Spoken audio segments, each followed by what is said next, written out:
It was Christmas Eve. The Sodder family had just finished celebrating. The children were laughing. The house smelled like pine and candle wax. George and Jenny Sodder kissed their kids goodnight and went to sleep.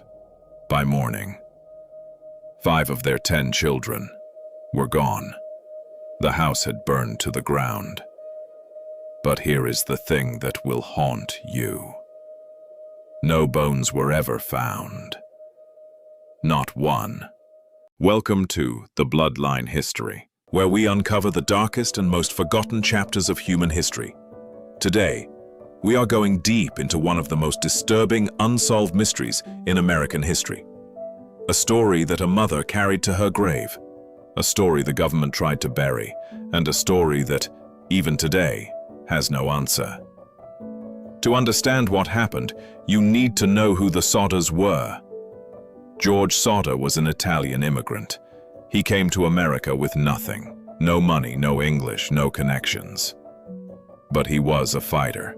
He built a trucking business from scratch in Fayetteville, West Virginia. By 1945, he had a loving wife named Jenny, a comfortable home, and 10 children.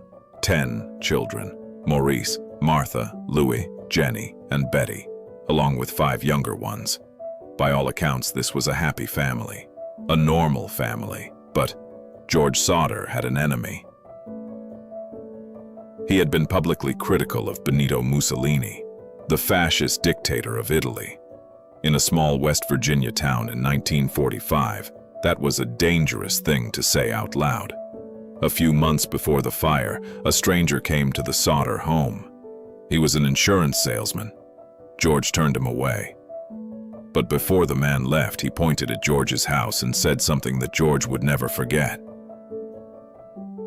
"Your house is going to go up in flames, and your children are going to be destroyed."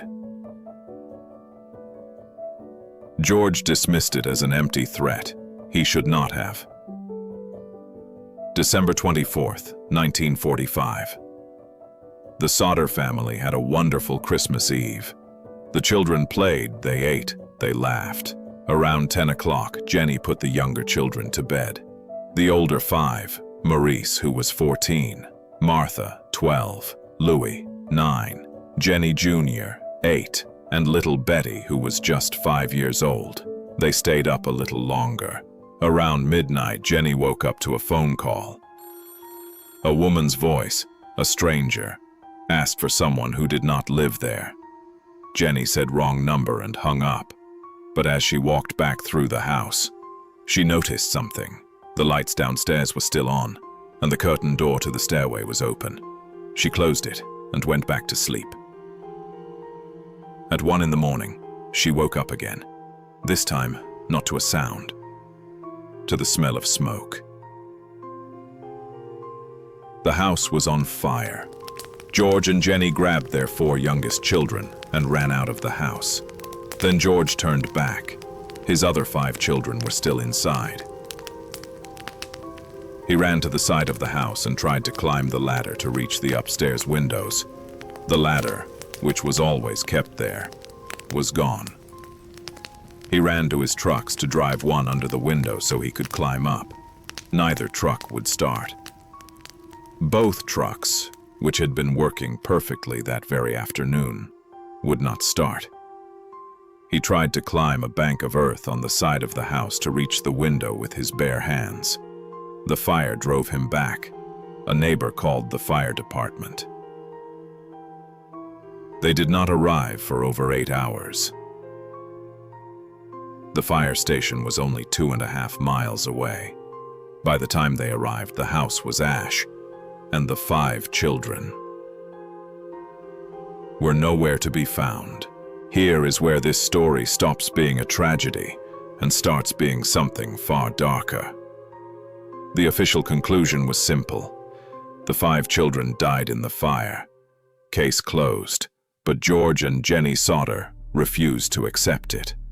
And when you look at the evidence, it is very hard to blame them. Evidence number 1, no bones.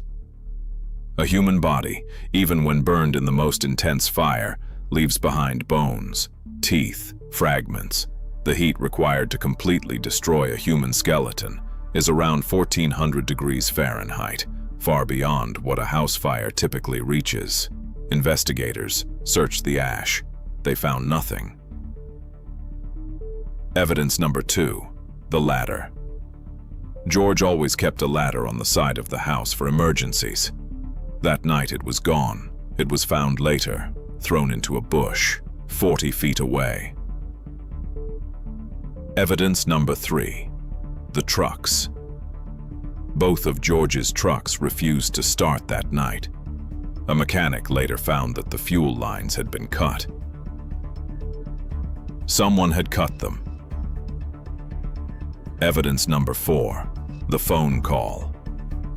That strange midnight phone call Jenny received. Investigators later confirmed that the phone line to the Sodder house had been deliberately cut from outside. Not burned, not damaged by the fire, cut before the fire even started. Evidence number 5, the fire department. 2.5 miles, over 8 hours to respond. The fire chief later claimed the roads were icy, but neighbors who lived farther away arrived within minutes. And then, perhaps the most disturbing detail of all, investigators found a strange device in the rubble. It looked like a napalm bomb, a military-grade incendiary device. Not something that belongs in a family home. Not something that starts a fire by accident. Someone had started this fire on purpose.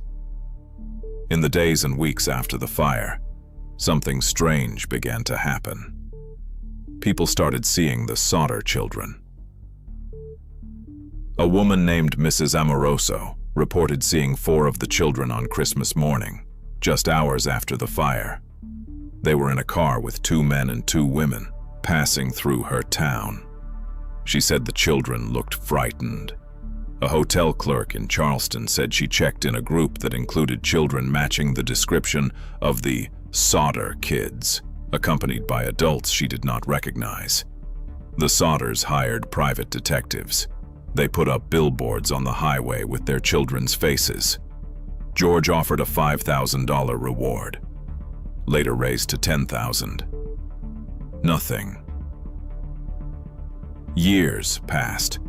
George died in 1969, still searching, but then, in 1967, Jenny received a letter. Inside was a photograph of a young man, perhaps in his mid-20s, staring directly into the camera. On the back of the photo were written just a few words. Louis Sodder, I love brother Frankie. Lil boys. There was no return address. The man in the photo bore a striking resemblance to what Louis Sodder would have looked like as an adult. Jenny hired a private investigator and sent him to find the source of that letter. He was never heard from again. So what happened to the Sodder children? There are 3 theories, and none of them are comforting. Theory 1. They died in the fire. This is the official position. Investigators say the fire burned hot enough to destroy the bodies completely. They point to the fact that human remains are not always found after house fires. It is possible. But then explain the missing ladder. Explain the cut fuel lines. Explain the cut phone line. Explain the napalm device. Explain why it took 8 hours for the fire department to arrive from 2.5 miles away. The official explanation leaves too many questions unanswered. Theory 2. The mafia took them. George Sodder had made powerful enemies. He had been very vocal against Mussolini. And in 1945, there were powerful Italian-American organized crime networks operating across the United States.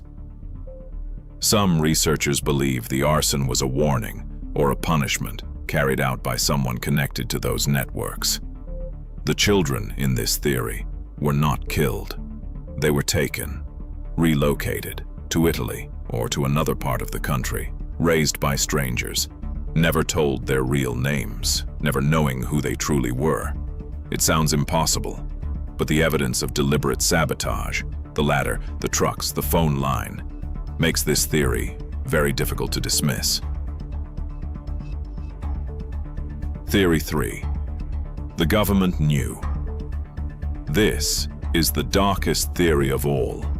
Some investigators believe that local law enforcement and possibly state authorities were complicit in covering up what really happened that night. The fire chief's delayed response, the rushed investigation, the immediate conclusion with no physical evidence, the private investigator who simply disappeared. Why would anyone in power want to silence George Sodder? Because in 1945, speaking out against fascism while being an Italian immigrant made you a person of interest. Because small-town corruption in West Virginia was well documented. Because someone with power wanted this story to simply go away. And for a long time, it did. For over 2 decades, George and Jenny Sodder kept a billboard on US Route 21 in West Virginia. It showed the faces of their 5 missing children. It offered a reward, and it asked one simple question. Do you know what happened to our children? George Sodder died in 1969. Jenny died in 1989. Neither of them ever stopped believing their children were alive somewhere. The billboard stayed up until the day Jenny died. No one ever came forward with the truth. The case has never been officially reopened. The West Virginia State Police consider it closed, but the questions remain. Where are the bones? Who cut the fuel lines? Who moved that ladder 40 feet away? Who sent that photograph in 1967? And what happened to the man Jenny sent to find out? 5 children, one Christmas Eve, no bodies, no answers. Just silence. What do you think happened to the Sodder children? Did they die in that fire, or are they out there somewhere living under different names with no memory of who they really are? Tell me in the comments. I read every single one. If this story kept you watching, subscribe to Bloodline History.